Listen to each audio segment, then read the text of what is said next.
ফিরে এলাম বিরতির পর। আর যে খবরের দিকে আমরা নজর রেখেছি আপনারা জানেন, অবশ্যই এই মুহূর্তের গুরুত্বপূর্ণ খবর, কলকাতা হাইকোর্টের রায় কিন্তু বহাল রাখলেও শীর্ষ আদালত হাইকোর্টের রায়ে যে হস্তক্ষেপ করবে না সুপ্রিম কোর্ট, সে বিষয়টি কিন্তু আজকে আবারও জানিয়ে দেওয়া হলো। ইতিমধ্যে এই রায়দান যে ছিল আপনারা জানেন, গত যে ফেব্রুয়ারি মাসের 10 তারিখ সেই সময় শেষ শুনানি হয়েছিল।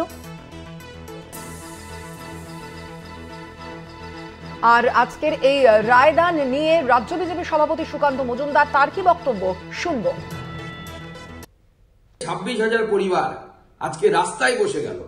এর জন্য যদি কেউ দায়ী থাকে তা হচ্ছে সে হচ্ছে তৃণমূল কংগ্রেস এবং তৃণমূল কংগ্রেসের সর্বময় কর্ত্রী মমতা বন্দ্যোপাধ্যায় এবং তার চেলাচামুন্ডা, যারা লাখ লাখ টাকা নিয়ে এই চাকরিগুলো, কিছু চাকরি এর মধ্যে থেকে 26,000-এর মধ্যে থেকে যারা অযোগ্য তাদের চাকরিগুলো দিয়েছিলেন।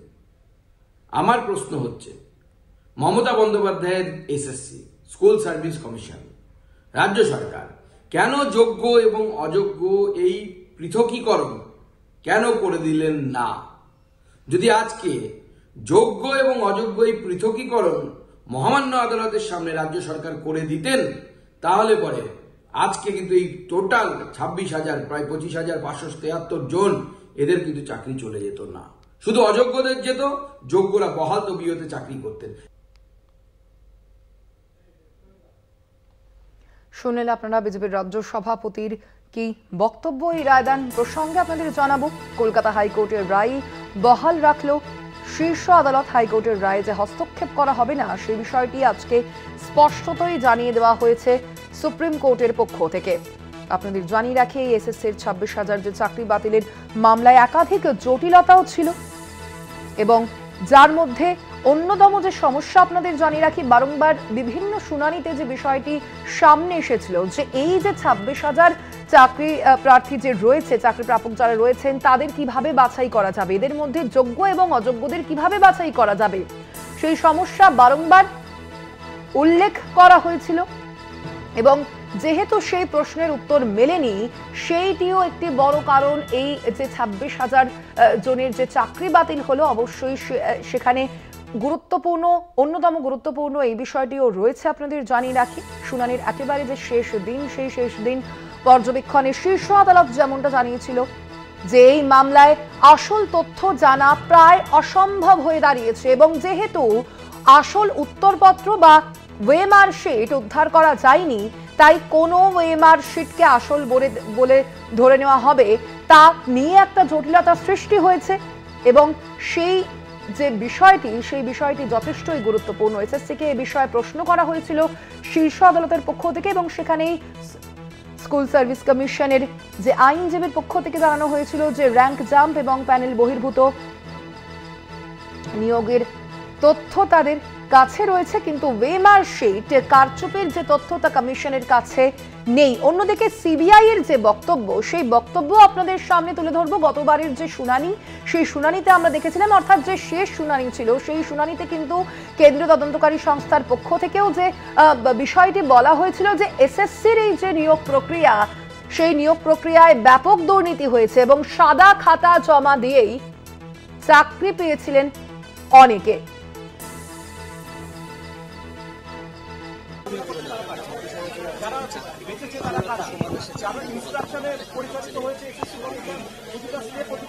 এক্ষুনি ভাবার মতো পরিস্থিতিতেই নেই। এখন পায়ের তলায় আমাদের মাটি নেই যে এরপরে কি হবে। এতগুলো বছর এই চাকরির পিছনে যে সময়টা গেল, সেই সময়টা তো আর কেউ ফেরত দিতে পারবে না। আমরা যে এতটা পরিশ্রম করলাম, বাড়ি থেকে এত দূরে এসে যে চাকরি করছিলাম, এটা কি সম্ভব কখনো যে 6 বছর চাকরি করার পরে এরকম ভাবে চাকরি চলে যেতে পারে?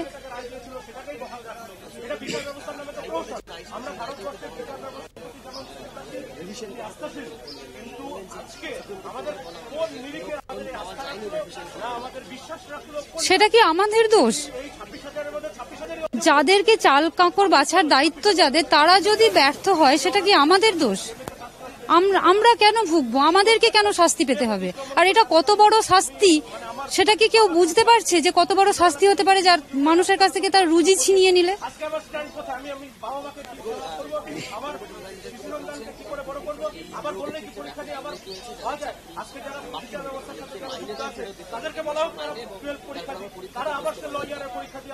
আমাদের সময়টা ফেরত দিক সুপ্রিম কোর্ট, সর্বোচ্চ আদালত তো সবই পারেন। যতগুলো বছর শিক্ষকতার পেছনে দিয়েছি সেই সময়টা ফেরত দিক। আমার একটাই দাবি, আমার ব্যক্তিগতভাবে একটাই দাবি, আমার সময়টা শুধুমাত্র ফেরত দেওয়া হোক।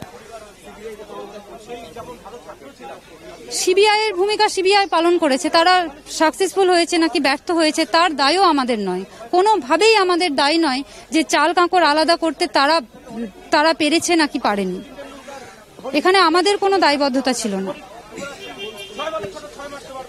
আমি কলকাতার শক্তিগড় হাই স্কুলে চাকরি করতাম, বাড়ি থেকে দূরে এসে। আমার বীরভূমে বাড়ি, রিজিয়া খাতুন।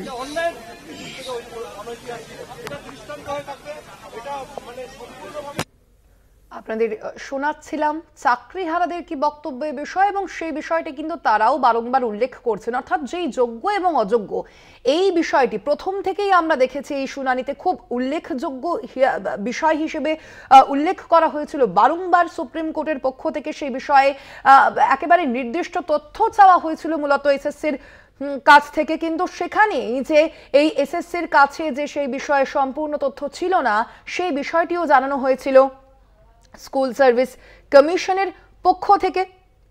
এবং সেখানেই আমরা দেখেছিলাম যে এর আগের যে শুনানি সেই শুনানিতে কিন্তু প্রধান বিচারপতি আগেই বলেছিলেন যে সুপ্রিম কোর্ট বুঝতে চেয়েছিল যে বৈধ এবং অবৈধভাবে নিযুক্তদের আলাদা করা সম্ভব কিনা। এবং আপনাদের জানাবো অবশ্যই এর আগেও আমরা দেখেছিলাম যে প্রধান বিচারপতির একাধিক যে মন্তব্য ছিল, একেবারে গুরুত্বপূর্ণ সেই মন্তব্য ছিল বিভিন্ন 10ই ফেব্রুয়ারির যে শুনানি, সেখানেও কিন্তু প্রধান বিচারপতি সঞ্জীব খান্না তিনি এই প্রশ্নটি উঠিয়েছিলেন যে বৈধ এবং অবৈধ অর্থাৎ যোগ্য এবং অযোগ্যদের আলাদা করা সম্ভব কিনা সেই প্রশ্নটি এসএসসির কাছে জানতে চাওয়া হয়েছিল।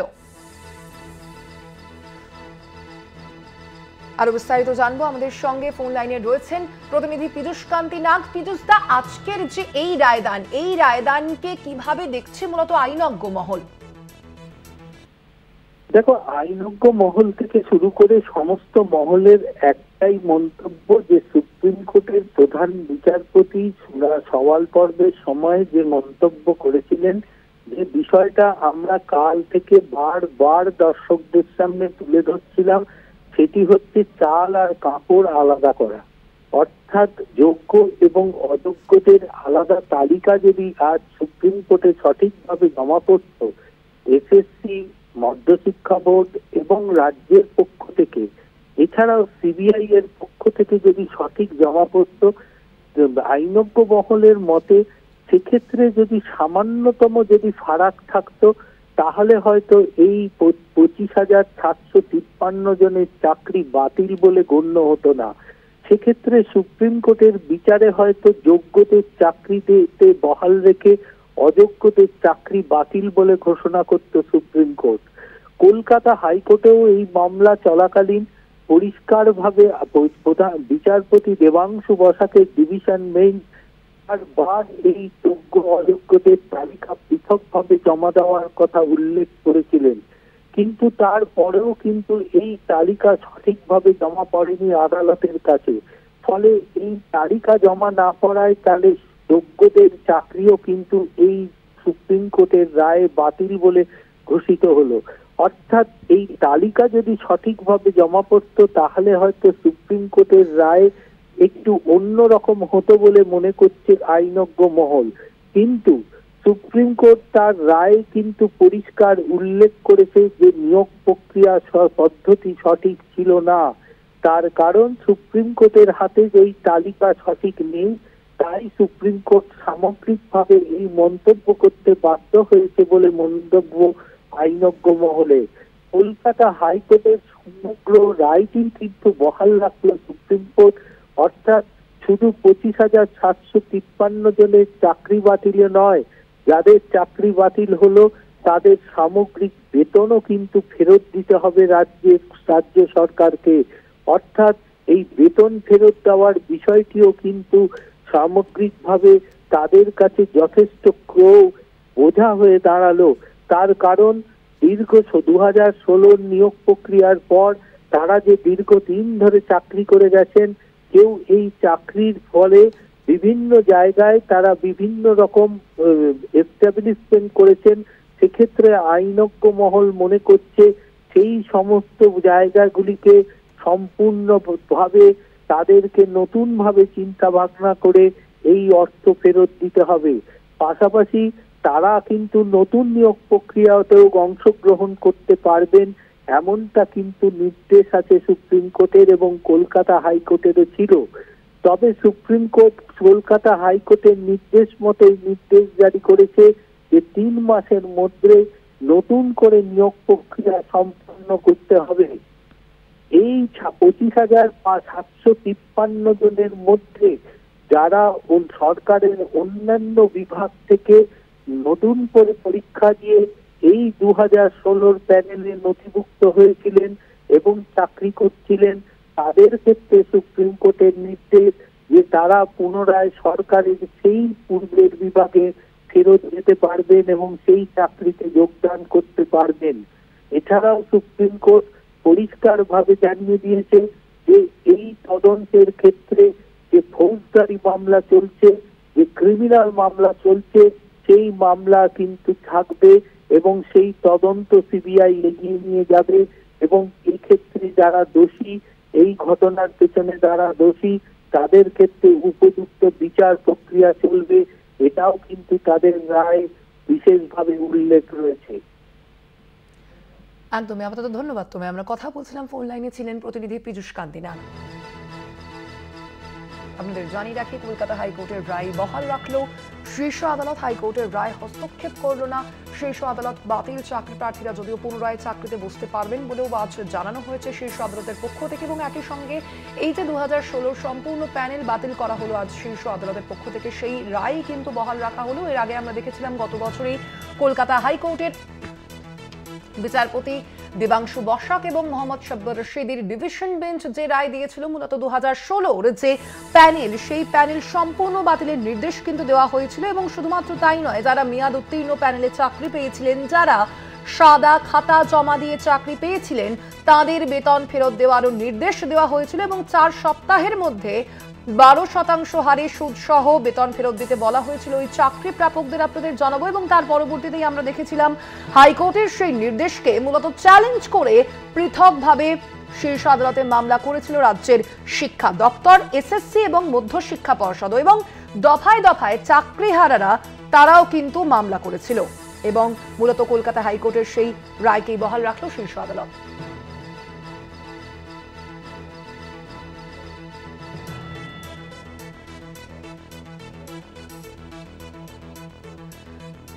আমরা কথা বলবো এ বিষয়ে। আমরা ফোন লাইনে যোগাযোগ করতে পেরেছি আইনজীবী বিশ্বজিৎ দেবের সঙ্গে। বিশ্বজিৎ দা, আপনাকে স্বাগত জানাবো কলকাতা টিভিতে। বিশ্বজিৎ দা, আজকের শীর্ষ আদালতের যে রায়দান, সেই রায়দানকে কিভাবে দেখছেন আপনি?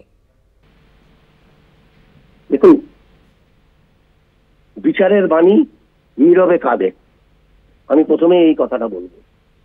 আমরা যখন আইনের শিক্ষা নিয়েছি, যখন আইনের ছাত্র ছিলাম, আমরা প্রথমেই শিখেছিলাম আইনের অ আ ক খ, সেটা হচ্ছে 10 জন দোষী ছাড়া পেয়ে যাক, কিন্তু একজনও নির্দোষ যাতে সাজা না পায়। এটাই হচ্ছে আইনের বেসিক কথা। তো আজকে 26,000 প্রার্থীর, চাকরি প্রার্থীর যে আজকে চাকরি খারিজ হয়ে গেল, বাতিল হয়ে গেল প্যানেলটা, আজকে তো এদের মধ্যে অনেক আছে যারা নির্দোষ। বলা হচ্ছে যে সেগ্রিগেট করতে পারছে না। আরে সেগ্রিগেট করতে যদি না পেরে থাকে, যেখানে বিচারের জন্য গেছে, বিচার যারা করছেন তাদের তো এই জিনিসটা অন্তত বোঝা উচিত ছিল যে আজকে এর মধ্যে যারা নির্দোষ আছে তাদেরকেও তারা সাজা দিলেন। এটা কিন্তু আইনের যেটা অ আ ক খ আমি বলছি তার পরিপন্থী। এটা কিন্তু কোনো অবস্থাতে মেনে নেওয়া যায় না।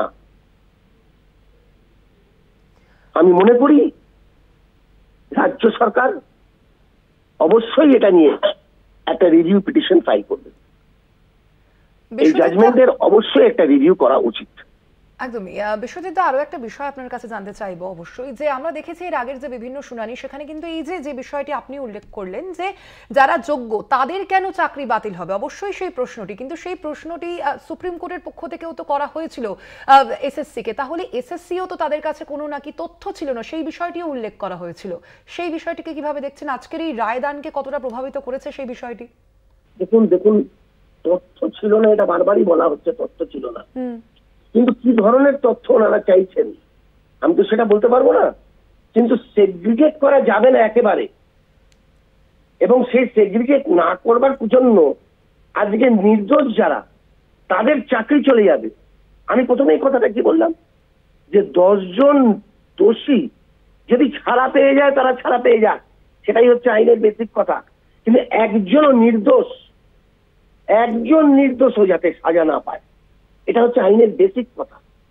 সেই বেসিক কথাটা আইনের ওয়াকফ, এটা সে আইনের ওয়াকফ যদি মানতে হয় তাহলে অবশ্যই কিন্তু এই ব্যাপারটা চিন্তা করা উচিত ছিল। সুপ্রিম কোর্ট কিন্তু এই জায়গায় আমি বলবো it's a non application of mind, এবং এই কারণেই আমি মনে করি রাজ্য সরকারের উচিত এটা নিয়ে রিভিউ পিটিশন দাখিল করা। ধন্যবাদ বিশ্বজিৎ আপনার মতামত জানানোর জন্য। আপনাদের জানিয়ে রাখি, কলকাতা হাইকোর্টের সেই রায় বহাল রাখা হলো শীর্ষ আদালতের পক্ষ থেকে, এবং 2016 সম্পূর্ণ প্যানেলই বাতিল করা করলো শীর্ষ আদালত, এবং বাতিল চাকরি প্রার্থীদের বেতনের টাকা ফেরতের নির্দেশও দেওয়া হয়েছে ইতিমধ্যেই শীর্ষ আদালতের পক্ষ থেকে। যারা দুর্নীতির লিস্টে যাদের নাম আছে তাদের কথা বলা হয়েছে, যারা দুর্নীতি করেনি সেই লিস্টে যাদের নাম নেই তাদের কথা কিন্তু বলা হয়নি। আমাদের দুর্নীতি লিস্টে নাম নেই, তাই আমাদের বেতন ফেরতের কথা তো আসছে না।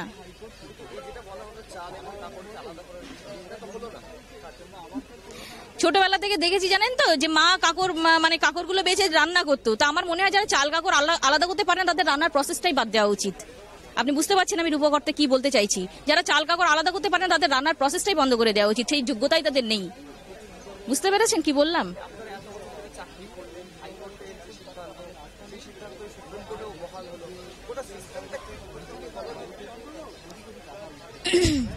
ওই যে আমাদের নাম কোনো দুর্নীতির লিস্টে নেই, আমাদের এগেনস্টে ন্যূনতম কোনো রকম অ্যালিগেশন পাওয়া যায়নি।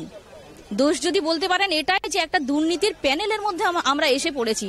নিজেরা দুর্নীতি করিনি, দুর্নীতি হয়েছে, বাট সেটা সবাই করেনি। কিছু জন দুর্নীতি করেছে, তাদের জন্য যারা দুর্নীতি করেনি তারাও আর কি, মানে গ্রামে 4টে চোর আছে, বুঝতে পেরেছেন? আমি জানি 4টে চোর আছে যারা সাংঘাতিক রকমের চোর, তো আমি আইডেন্টিফাই করতে পারছি না, তো গোটা গ্রামটা জ্বালিয়ে দেওয়া হোক, এটাই আর কি ব্যাপার।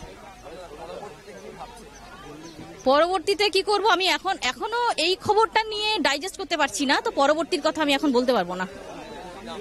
Shahani Nazneen, Baripur girls high school. চাকরিহারাদের কি বক্তব্য আপনাদের সামনে আমরা তুলে ধরছি সেই বিষয়টিও, এবং তারাও কিন্তু তাদের যেই বিষয়টি যে যোগ্য এবং অযোগ্য দুই শ্রেণীকেই কিন্তু একভাবেই দেখা হলো আজকের এই রায়, এবং সেই কারণেই তারা হতাশা প্রকাশ করছেন। অবশ্যই কলকাতা হাইকোর্টের যে রায়, সেই রায় বহাল রাখলো শীর্ষ আদালতও।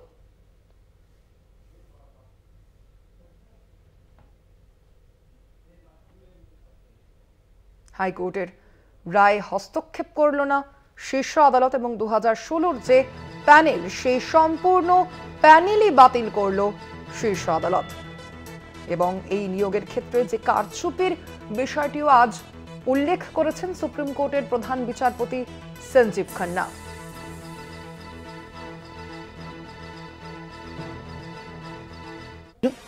শুধু তারা পরীক্ষা দেবে। আমি আপনাকে প্রশ্ন করতে চাই, আপনি সাংবাদিক, আপনি আবার পরীক্ষা দিন দেখি, আবার পাশ করে দেখান। যে প্রধান বিচারপতি সঞ্জীব খান্না, উনি আবার এলএলবি করুন, আবার এলএলএম করুন, আবার বার কাউন্সিলে রেজিস্টার করুন, আবার সব প্রথম থেকে। কদিন আগে এক বিচারপতির বাড়িতে, দিল্লি হাইকোর্টের বিচারপতির বাড়িতে আগুন লেগে যাওয়ায় টাকার বান্ডিল পাওয়া গেছে, তার মানে ধরে নিতে হবে দেশের সব বিচারপতি দুর্নীতিগ্রস্ত? এটা কোনো লজিক হলো? সেই হিসাবে প্রধান বিচারপতি তো দুর্নীতিগ্রস্ত, যেহেতু আমাদের পুরো প্যানেল খারিজ করে দিল। আমাদের টাকা ফেরত দিতে বলেনি, মানে বলে দিল তুমি বৈধ, আবার চাকরিটাও খেয়ে নিল। এ কেমন রায়? বিচার বিভাগ কি এতই ঠুনকো হয়ে গেছে যে বৈধ অবৈধ আলাদা করতে পারলো না? সিবিআই তদন্ত সুপ্রিম কোর্টে দাঁড়িয়ে চেঁচিয়ে বলল যে যে ওএমআর শিট পাওয়া গেছে সফট কপি, সেটা অ্যাবসলিউটলি অরিজিনাল, নট কন্টামিনেটেড, কোনো দূষিত নয়, অর্থাৎ তার উপরে কোনো ছেড়খানি করা হয়নি, তার মেটা ডেটা হ্যাশ ভ্যালু সব মিলে গেছে, তাও করতে পারলো না। দেখুন, দুটো মূল সংস্থা, এক হলো নিয়োগকারী সংস্থা স্কুল সার্ভিস কমিশন, এক হলো তদন্ত। দূষিত, এটা অদূষিত, সবাইকেই বাদ দিয়ে দিল আজকে। কোনো লজিক হলো এই রায়ের? এটা এরা যে একটা সামগ্রিক একটা ভ্যাকিউম ক্রিয়েট হবে আজকের পরে। একটা হলো যারা আগামী দিনে এরা যে কোনো চাকরির পরীক্ষায় বসতে চায়, তাদের সেই বিশ্বাসের ভিতটা জাস্ট ডেমোলিশ করে দেওয়া হলো, শেষ হয়ে গেল। আর একটা হলো এই রাজ্যের অধিকাংশ টিচার আমাদের 16তে বেশিরভাগই গ্রামাঞ্চলে পোস্টেড, আমিও। আমাদের স্কুলে একটা উচ্চ মাধ্যমিক লেভেলের স্কুল, 750 স্টুডেন্ট, আমাকে নিয়ে পার্মানেন্ট টিচার 10 জন, আমরা এই এসএলএসটি থেকে গেছি 7 জন, এই 7 জনের চাকরি চলে গেল, পড়ে থাকলো 3 জন। তো এই রাজ্যের শিক্ষা ব্যবস্থাই লাটে উঠে যাবে। আগামী 5 তারিখ, আজকে 3 তারিখ, আগামী 5 তারিখে আমার উচ্চ মাধ্যমিকের খাতা নেওয়ার ডেট, উচ্চ মাধ্যমিকের এক্সামিনার আমি।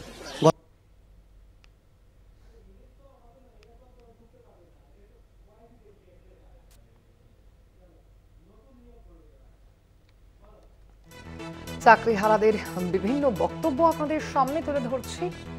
যোগ্য অযোগ্য বাছাই কেন করা হলো না, সেই প্রশ্নটি কিন্তু করছেন চাকরিহারারা।